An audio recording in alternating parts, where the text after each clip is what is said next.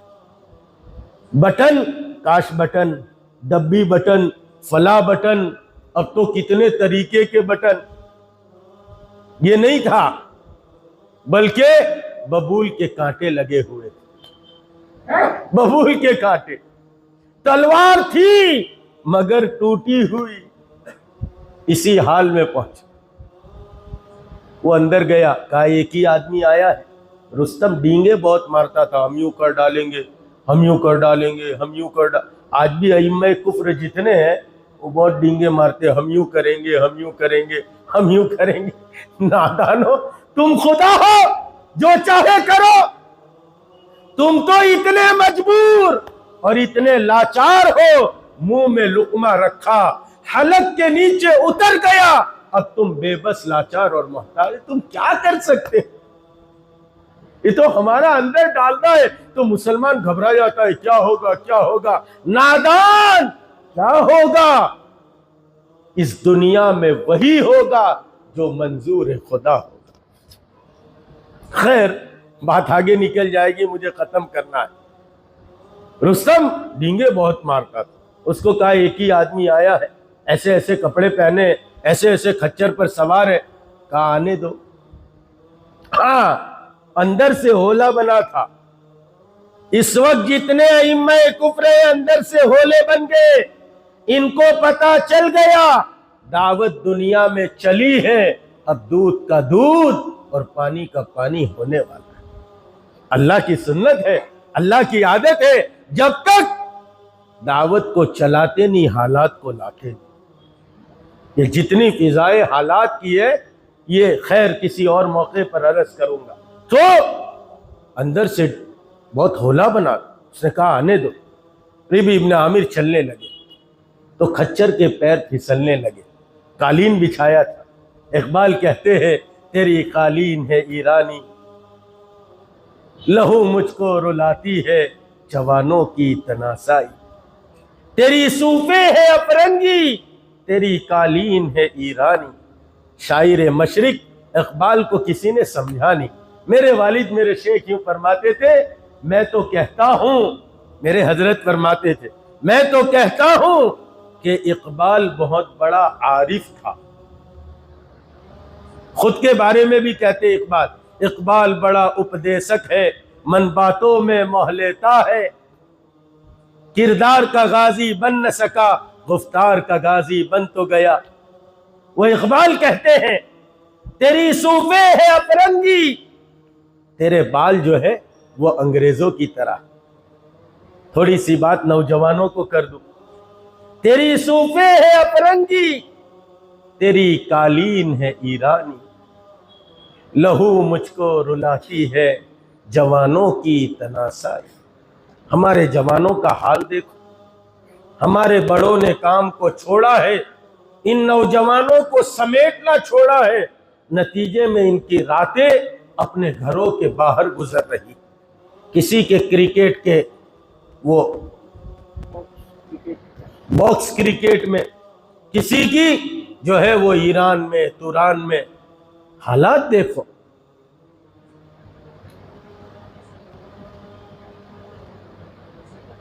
یہ تین بیماریاں ہمیں کھا گئی مسلمانوں میں۔ ایک زبردستی ہے، ایک مستی ہے، ایک مستی ہے، ایک زبردستی ہے، اور تیسرا سستی ہے۔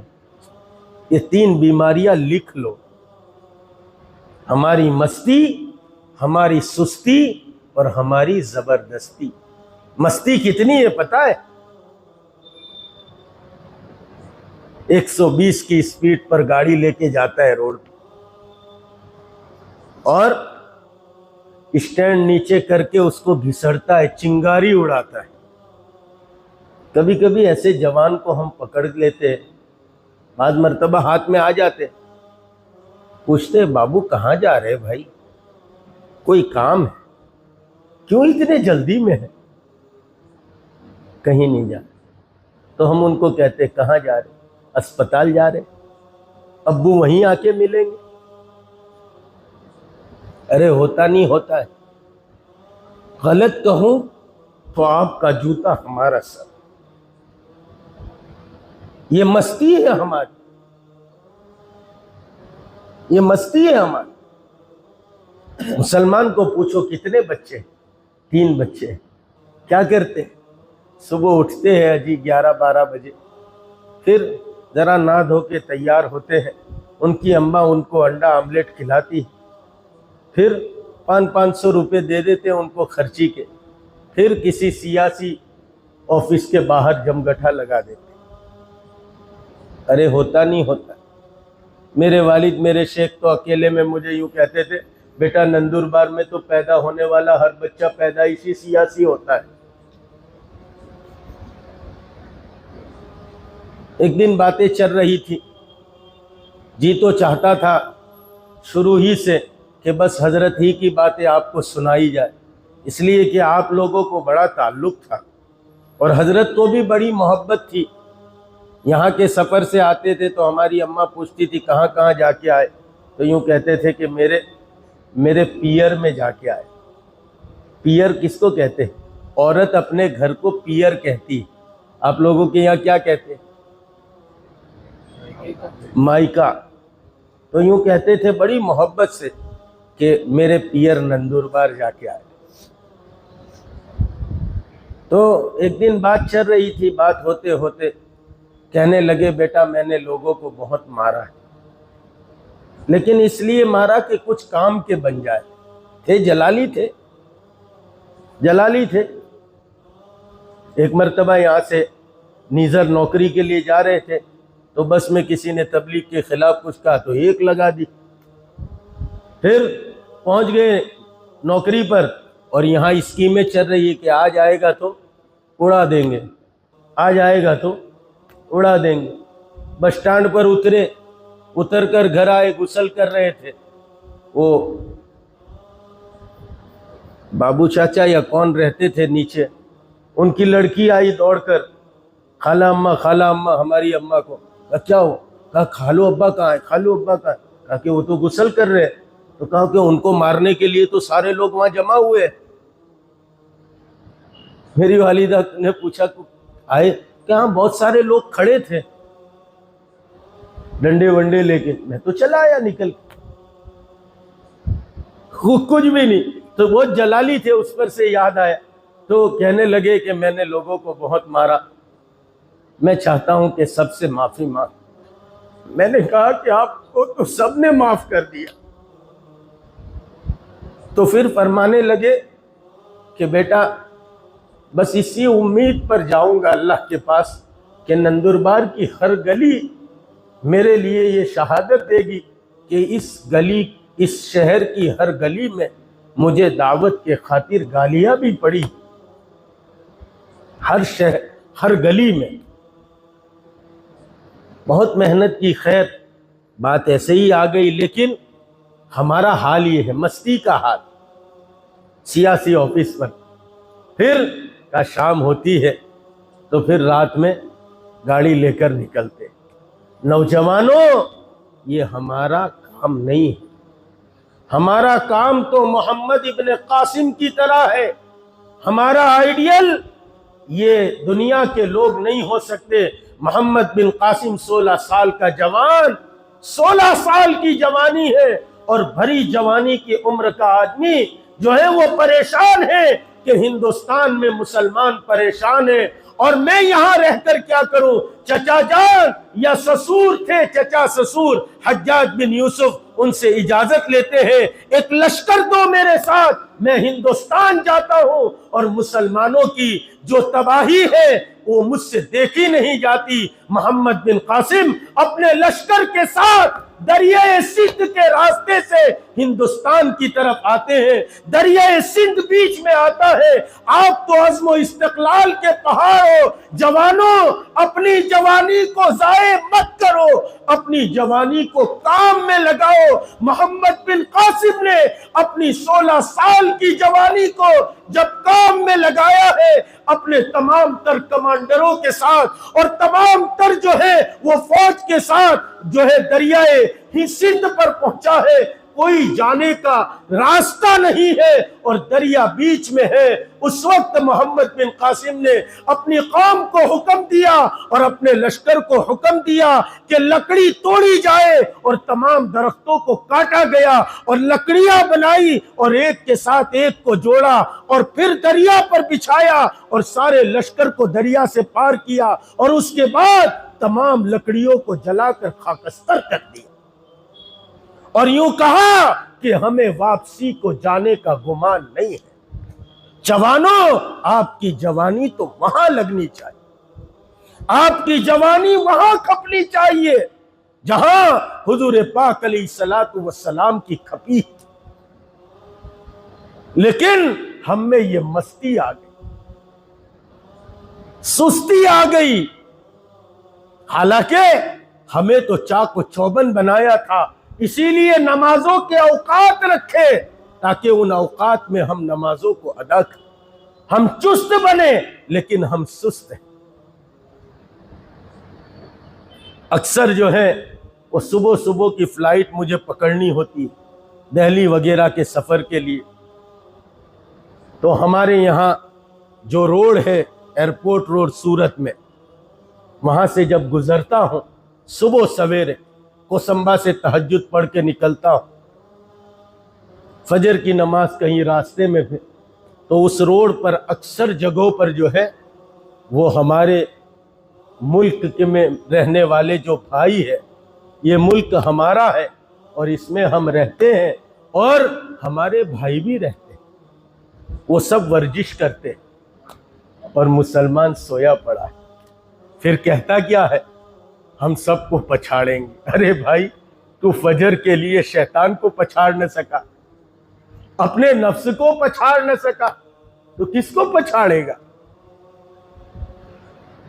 ہم میں تو سستی آ گئی اور زبردستی آ گئی۔ زبردستی پتہ ہے ہماری، ایک پلاٹ لے لیا اگر، تو پلاٹ ہے 40x30 کا، اب 40x30 میں گھر بنائے گا اور آگے کا اوٹا سرکاری زمین میں بنائے گا، روڈ کی زمین میں بنائے گا۔ ارے ہوتا نہیں ہوتا ہے، ہوتا کہ نہیں ہوتا؟ تو سدھر جانا چاہیے۔ اوٹا بنانا ہے تو 25 فیٹ کا گھر بناؤ، 5 فیٹ کا اپنے اس میں بناؤ اوٹا۔ ہاں، یہ زندگی جینے کے طور و طریق ہے۔ اللہ کرے کہ ہم سب کے سمجھ میں آئے۔ وقت بہت ہو گیا، اللہ تعالی ہم سب کو عمل کی توفیق عطا فرمائے۔ جو باتیں کہی گئی، سنی گئی، اس پر عمل کی توفیق عطا فرمائے۔ سمجھ میں نہ آئی ہو، یہی ہوں میں کل بھی، آ کے پوچھ لے، لیکن نیگیٹو نظریے سے مت سوچو۔ ہاں، ہمارے سب کا نظریہ نیگیٹو ہو گیا۔ نیگیٹو سوچ بہت خراب ہے، بہت بیکار ہے۔ بھائی میری نیگیٹو سوچ ہے تو میرے گھر کے سامنے سے مغرب کے بعد ایک آدمی جا رہا ہے شیشہ لے کے، تو میں کیا کہوں گا؟ کیسے آدمی ہے، ابھی رات ہوئی نہیں، شراب لے کے جا رہا ہے۔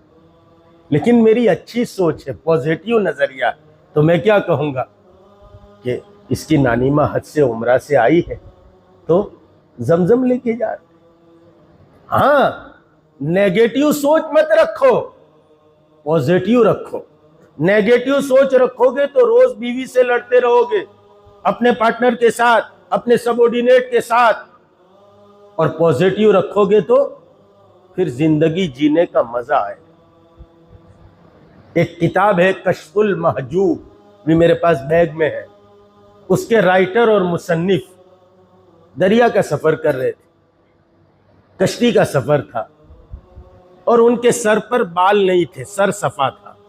یہ ایام حج کی سنت ہے، لیکن اگر کوئی آدمی کٹا دے تو ٹھیک ہے، بال رکھنا یہ ہے، رکھے تو پورے ٹھیک ٹھاک رکھے، آگے سے بڑے پیچھے سے چھوٹے، حرام ہے، حرام۔ 3 گنا ایسے ہے، خیر بات لمبی ہو جائے گی۔ تو وہ سر صفا تھا، تو وہ نوجوان تھے کشتی میں، اب یہ ٹائم پاس کی چیز تو تھی نہیں، تو انہوں نے سوچا کہ میاں وقت کیسے کٹے، تو ایک نے دیکھا کہ ڈھولک تو ہے، تو ایک نے جا کے حضرت کے سر پر یوں ہاتھ رکھا، دوسرے نے جا کر ذرا، تیسرے نے جا کر، چوتھے نے ذرا زور سے، پھر تو حضرت کا سر ڈھولک بن گیا۔ صاحب نسبت بزرگ تھے، ہاں اللہ والے تھے، اللہ والوں کو پہچانو، اللہ والے تھے۔ عاطف غیب سے آواز آئی، چاہتے ہو تو ہم کشتی کو پلٹ دیں۔ دیکھو نیگیٹو سوچ ہوتی تو مسئلہ چوپٹ ہو جاتا، لیکن سوچ پوزیٹیو تھی تو کیا کہا، کشتی ہی اگر پلٹتی ہے تو ان کے دلوں کی کشتی کو پلٹ دیں۔ لکھا ہے کتاب میں، وہ جتنے نوجوان من چلے تھے وہ سب اپنے زمانے کے غوث اور کتب ہوئے۔ اس لیے بات کوئی سمجھ میں نہ آئی ہو تو پوچھ لینا، جس سے سنو اس سے پوچھو، نیگیٹو نظریے سے ہماری بات کوئی مت سننا۔ ہاں دعوت بھی چلے، تعلیم بھی چلے، تزکیہ بھی چلے، خانقاہ کی محنت بھی چلے، اور جیسے دعوت کی محنت میں ہم وقت لگاتے ہیں ایسے ہم خانقاہ کی محنت میں بھی وقت لگائے، ورنہ ہمارے مولانا ابراہیم صاحب خود فرماتے ہیں، خود حضرت کے بیانات آج کل کے سنو، صفات جو ہیں وہ صفات سے ہماری بس نکلو نکلو نکلو نکلو، نکلنا تو بہت ہو گیا۔ حضرت خود فرماتے ہیں صفات ہونا چاہیے، اس لیے جیسے دعوت کی محنت میں وقت لگاتے ہیں ایسے خانقاہ کی محنت میں بھی وقت لگائے، اولیاء کاملین کے پاس اور اللہ والوں کے پاس جائے، ان کی دعائیں لے، ان کے پاس اپنے آپ کو بٹھائے اور ان کے ساتھ اپنے آپ کو پابند کرے، ایسے ہی مدرسے کی محنت میں بھی اپنے آپ کو لگائے۔ اب آپ لوگ کہیں گے خان صاحب ہم تو جاہل آدمی، انگوٹھا چھاپ، ہم تو 6 نمبر بیان کر سکتے، باقی مدرسے میں کیسے وقت دے؟ تو ضروری نہیں کہ آپ مدرسہ پڑھاؤ، علماء کا اکرام کرو، علماء کے ساتھ اچھا سلوک کرو، طالب علموں کے ساتھ اچھا برتاؤ کرو، محلے میں لوگوں کو سمجھاؤ، اپنے بچے کو حافظ بناؤ، اپنے بچوں کو عالم بناؤ، اپنے بچوں کو مفسر بناؤ، اپنے بچوں کو محدث بناؤ۔ اب آپ کہیں کہ یار ہم تو پیر ہیں نہیں، مرید کیسے بناوے؟ تو ضروری نہیں کہ آپ مرید بنائے، لوگوں کو ترغیب دو، بھائی اللہ والوں کے پاس جاؤ، ان سے بیعت ہو، ان کے بتائے ہوئے اوراد و وظائف پڑھو، ان کے ساتھ رہو، ان کی صحبت میں رہو۔ تو ہی نہ چاہے تو بہانے ہزار ہے، اور تو جو چاہے تو راہیں ہزار۔